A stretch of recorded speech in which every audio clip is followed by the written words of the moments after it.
Hello again, and welcome to another video lecture in Stat 111 Applied Statistics. So, last time sa sa 6.1 tong normal distribution, ito lang ipang solve ng mga area no, or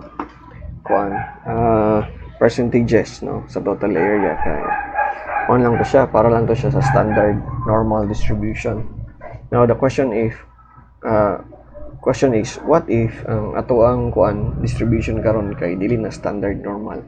Normal gyapon siya, pero ang iyang mean is not 0 and its standard deviation is not 1. So muna ato ang i-tackle diri sa section 6-2 applications of normal distribution.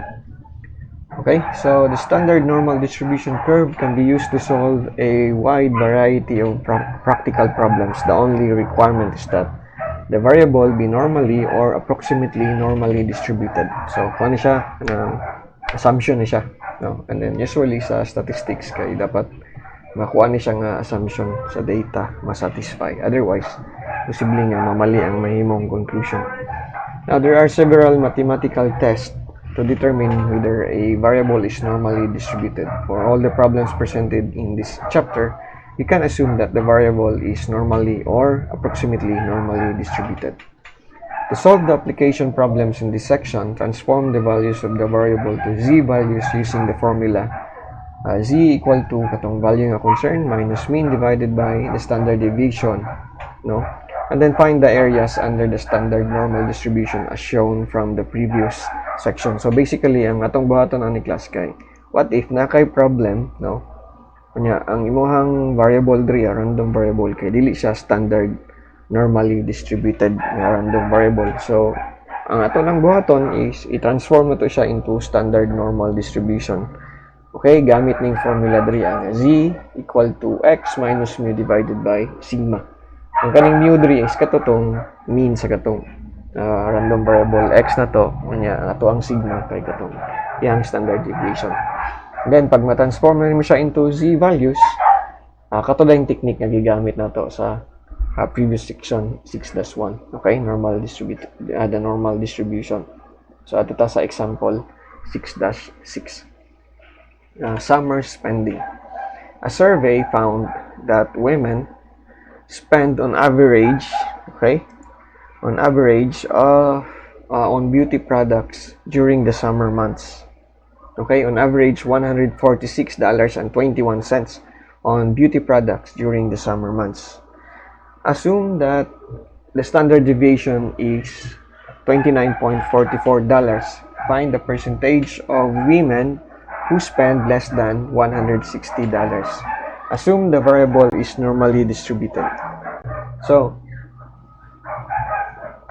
atong ikuan ni no, atong isang i-transform ang kaning transform nato ni siya into its z-score or z-value. So, solution, no. Ang step 1 nato is of course i-drawing nato ang normal distribution. Now, normal sa ato ang diri no, ato na lang sa para mas klaro. Sa diri ang case na to, ang ato ako nung random variable kay normally distributed mo diri. Assume the variable is normally distributed. Ang iyang mean, no, ang mean og average kay same lang na siya is $146.21. So ang standard deviation kay $29.44. So sa step 1 ato sang isulti ato ang mean diri kay $146.21. So nya atong standard deviation kay $29.44. Unya ang ato ako ng random variable say x ang atong ipangalan kay normally distributed with mean, no? Tanggalon na nato ng unit dollar dara ato nang i-direct number na lang. 21 unya standard deviation kay 29.44. Okay? So kung ato na siyang i-drawing, no? Normal gyapon siya nga distribution, no? With mean equal to 146.21. Okay. Now, ang ato ang question diri kay ang itaon na to ang percentage of women who spend less than $160. Now, kung makita na to ang $160 magod kay na siya sa right no ni 146. So basically naa diri ang $160.00. Okay? Nya ang gusto diri as a problem is pangitaon ko no pila ka percent sa total, no, sa total population, pila ka percent ana nila ang mo spend og less than $160. So meaning katunang area nga left ni 160 kana, no. Ang problema karon kay kung muadto ta sa ato ang table manggod, no, sa tong table na to last time nga gigamit sa previous discussion.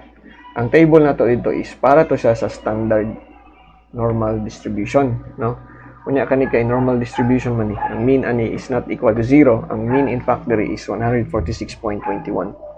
So atong buhaton ron is kaning graph i-convert na to ni siya into standard normal gamit ni siya ang formula diri ang x minus mu divided by sigma. Okay? So note na to, ato ang z3 is value x minus the mean divided by sigma. Ang x is wala ta kabalo, ang ato ang mean diri is kabalo ta nga that is 146.21. Unya ato ang sigma kay 29.44. Okay? Now kung tanang value, no, kung tanang value dira sa to ang distribution kay atong isaksak diri, kumbaga atong i-input diri ba, tanang x nga naa diri ani ato siyang i-input diri, no, sa to ang formula, ma-convert na siya into normal. Okay? So for example, ang mean, ang x na to kay mean na to 146.27. Pag isaksak nimo na siya diri, mahimo na siya 0. Okay? Kumbaga mura siya ma-transform ba, mura siya mainaan niyo. Ang kaning mean nga mu 146.27, kung isaksak nimo na siya diri sa formula, mahimo na siya og 0. No? Nya mobalhin ang ato ang kuan. Na unya ang kaning 160 pag imo na siyang isaksak diri, no? Easy sa 160, mahimo na siya og 160 minus 146.27 divided by 29.44. And that is equal to 0.47. So, of course, 0.47, that is larger than 0. So, meaning, na siya diri. No? 0.47. So, kaning 160, nahimo siya og 147. Ug ang mean nga, 146.27, nahimo siya og 0. Okay? So, amitabo karon ang kaning area nga naa sa left ni 160, pag i-convert na nimo na siya sa standard normal distribution, mahimo na siya area to the left of 0.47. Okay? So, ang area aning diri sa ubos, kani sa standard normal naman diri. Standard normal. Ang kaning diri sa taas kay normal lang. Pero dili siya standard.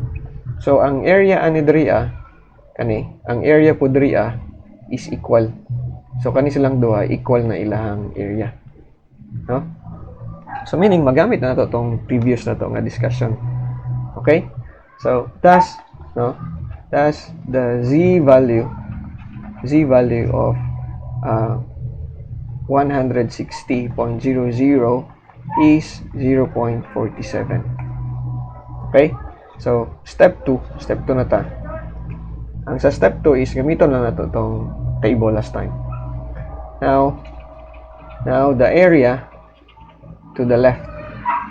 Okay, less than manggod ang sulti niya doon. Less than daw kuno sa 160. Now, find the percentage of women who spend less than $160. So, bali, ang atong kuhaon na ni is the area. Now, the area to the left of 0.47 is, of course, maadto taron sa tuang table. So, sa table na to, nari, usa to atong gipangita gani 0.47. So pangitaon na to ng 0.4. Mo ni ang 0.4 unya dahil ang 0.7. Kung asa sila mag-intersect, mo to ang value. So therefore, ang area to the left is 0.6808. Okay? So 0.6808 balik ta dito is 0.6808. Okay? So that is the area to the left of 0.47. And then that is also the area to the left of 160, okay? Which is also the area to the left of 160, no? Left of x equal to 160. Okay? Thus, i-convert na to na siya into percentage. So, multiply niyo na siya by 100 ang 0.6808. Thus, 68.08%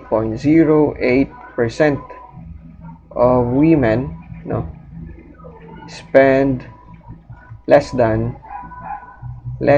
kay to the left man, less than $160 and on beauty products during the summer period.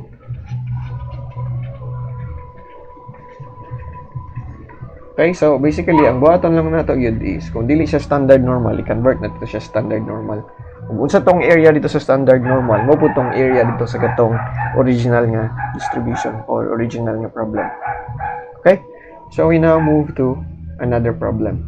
Monthly newspaper recycling. Each month, an American household generates an average of 28 pounds of newspaper for garbage or recycling. Assume the standard deviation is 2 pounds. If a household is selected at random, no, find the probability of its generating A between 27 and 31 pounds per month. Okay? And then letter B, more than 30.2 pounds per month. So pangitaon na to diri ang kuan percentage, no? Pila sa katong total, no, sa population, pila ka percent ato nila ang mo generate og newspaper garbage, no, or recycling between 27 and 31 pounds per month. So klaro na siya nga area, no, percentage and area are actually the same. So solution, so same, ang step 1 na to is i-drawing na to, no? Ang atoang mean according diri ang atoang mean is average 28 pounds. Ang atoang standard deviation, no, is 2 pounds. That is 2 pounds. And then ang gisulti diri assume the standard deviation, no? And then okay, that is for the standard deviation. Diri ay assume the variable is approximately normally distributed. Okay?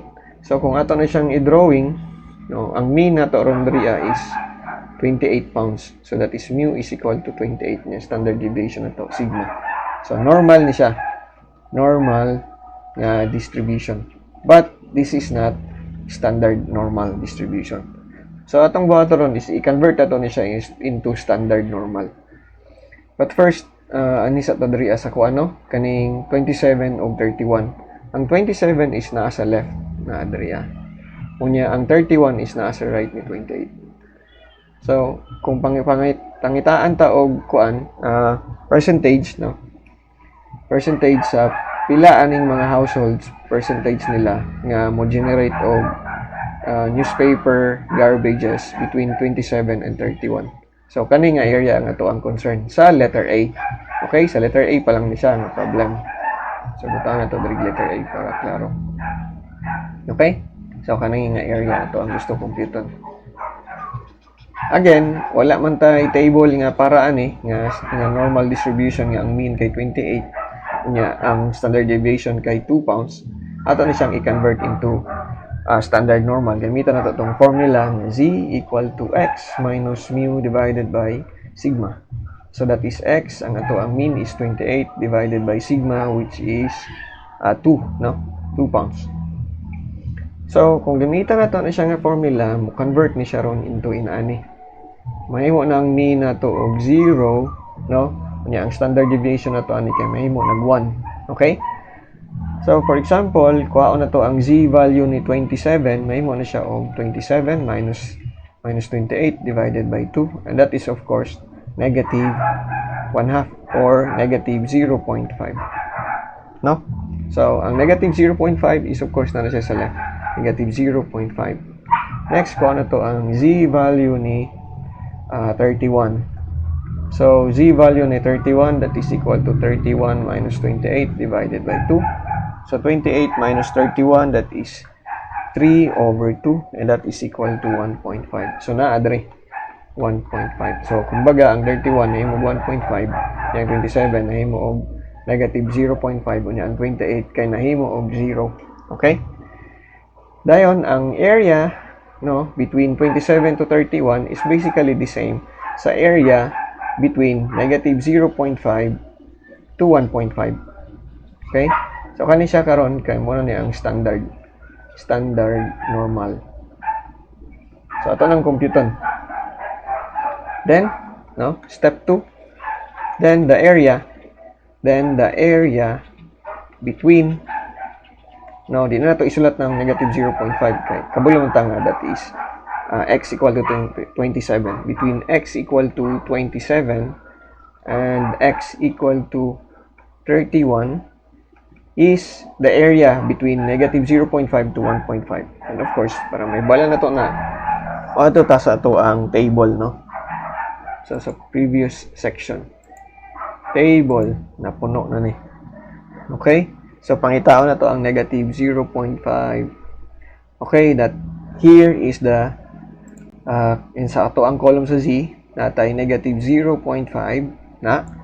Kunya, negative 0.5 lang man na, walay pakapin. So, ang pilion na to is kaning 0.00. So, meaning, ang area ng negative 0.5 kay 0.3085, 0.3085. So, 0.3085. Okay, no? So, i-minus mo na ito na siya. Pila to? 0.3085. No, i-minus na ito na siya sa dako. Mas dako man gud ang sa 31 or sa 1.5. So, pangitaon po na ito ng 1.5. And it turns out nga, ang area sa 1 to the left ni 1.5 is 0.9332. Kanya, kaniyang pikas dali, 0.385, that is the area sa to the left ni 27. And that is equal to 0.6247. Hence, no, yung multiply ni mo nag 100, hence, 62.47%, no? The probability, no, hence is the probability that a randomly selected household generates between 27 and 31 pounds of newspaper garbage. Newspaper.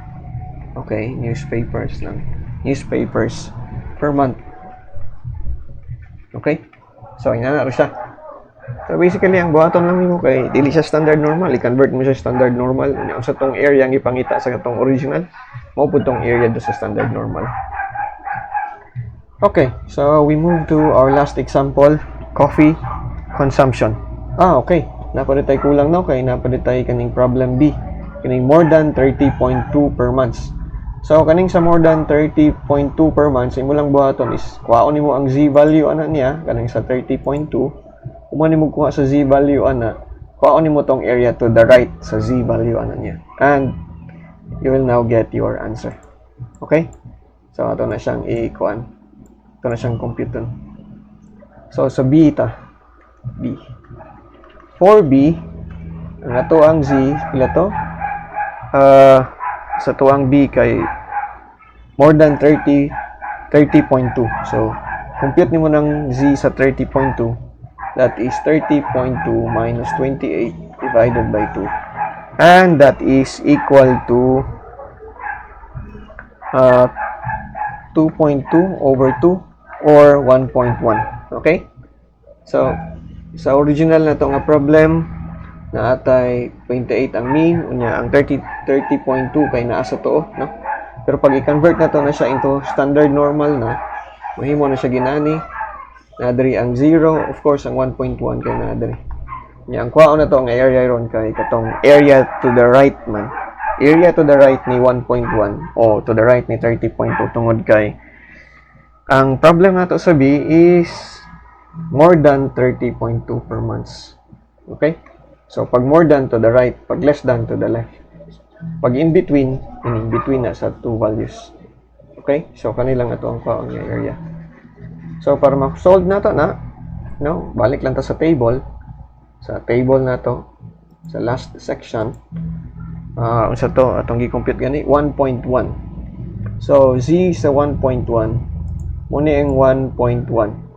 No, nya walay pakapin. So meaning diri ka sa 0 0 and therefore 1.1 that is 0.8643. Okay?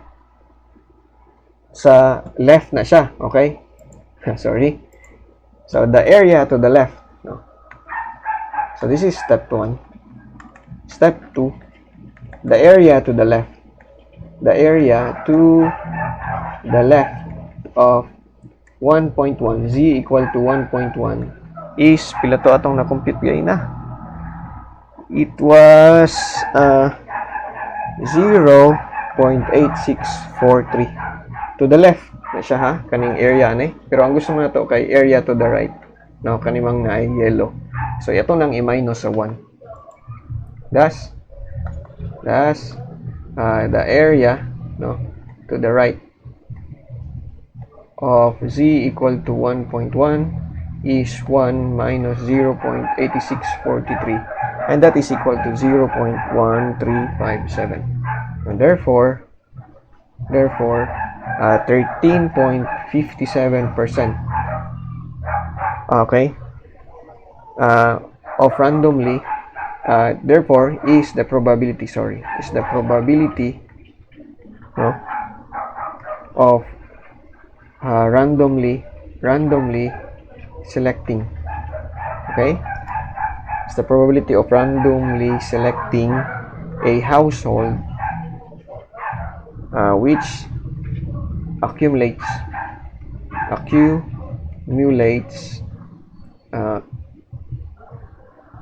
in pounds, no, in pounds,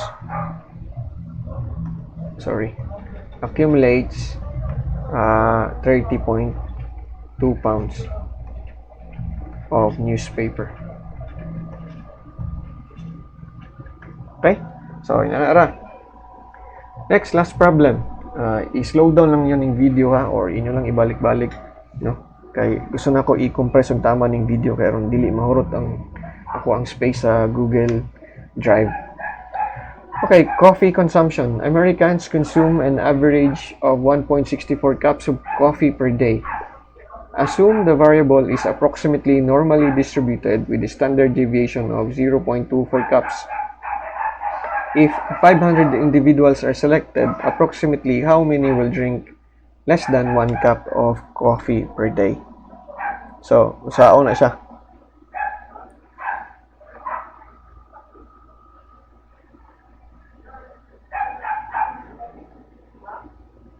Okay, so same.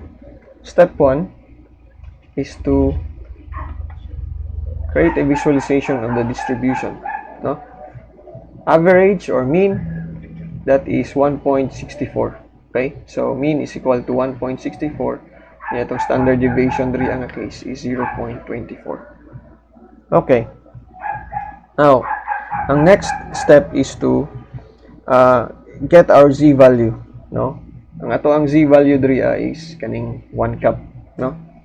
If 500 individuals are selected, approximately how many will drink less than 1 cup of coffee per day? So sa 500, pila ka kuan ana? Pila ka percent kuno ana? Pila ka individuals kuno ang mag-drink of 1 cup? So ato lang buhaton karon is kuan na to ang z score or z value ni kuan ni 1. So that is z1 equal to 1 minus 1.64, the mean, divided by the variance, which is 0.24. And this is equal to negative 2.67. Now, what you need to do now is to find the area to the left of z. So, ato ra mo sa table ha. The area to the left of Z1 equal to negative 2.67 is 0.0038. Okay, approximately how many will drink less than. Okay, so to the left na siya kay less than man. So, kuhaan rin mong area diretso and that is already fine. So, step 4 is kuhaan na to pila ka buok, no? So, to find how many people drank less than one cup of coffee, multiply the sample size of 500 by 0.0038 to get 1.9. Okay? Then, for every, no, for 500 people or person, there are approximately 500 times 0.038 persons, no, which is equal to 1.9. Okay, 1.9 people who drank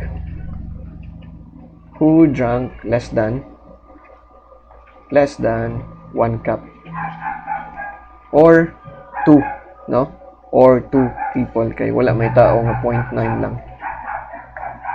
Okay, so I think that is fine for examples, no. Anyway, di man kay nato ni gamiton sa hypothesis testing, pero basin mo gawas ni siya sa exam. Okay, so this is fine, and I think we are done with applications sa normal distribution. So I'll end the lecture here and I'll see you on the next video lecture.